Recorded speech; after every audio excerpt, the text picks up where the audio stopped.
Hello everyone, welcome to Ganesha Tales. If you closely look at Ganesha's idols or pictures, you will notice that one of his tusks is broken. What is the story behind the broken tusk? Let's hear it.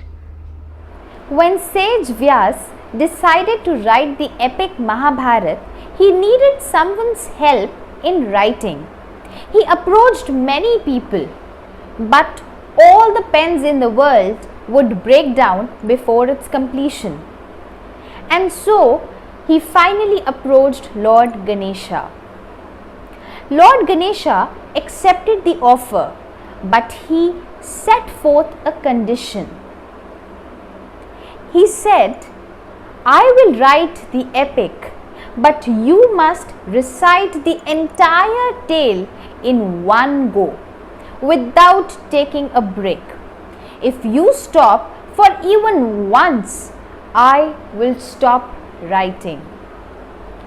Vyas agreed, but he too put a condition. He said, "Ganesha, you should understand everything before writing." Ganesha agreed. Both sat down to create an epic. Vyas started narrating the story at great speed, and Ganesha took down the dictation as fast as possible. Ganesha used a quill as his pen.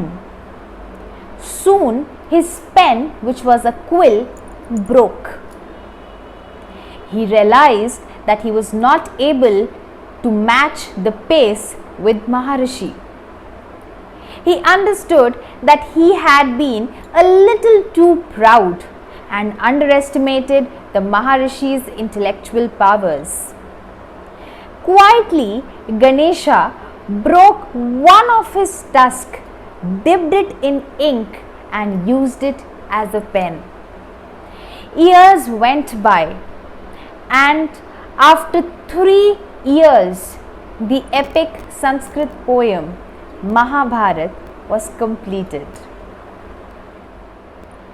Mahabharata is known to be the longest epic poem, and its longest version consists of over 1 lakh shlok.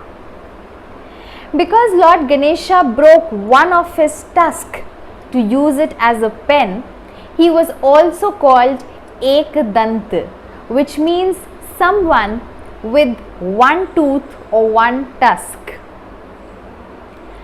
Ekdant भगवान तुम्हारी महिमा परंपार, एकदंत भगवान तुम्हारी महिमा परंपार, तेरे चरणों में इसीलिए तो झुका हुआ संसार, तेरे चरणों में इसीलिए तो झुका हुआ संसार. How interesting these tales are, isn't it? Stay tuned for the next one. Till then, Ganpati Bappa! Thank you so much.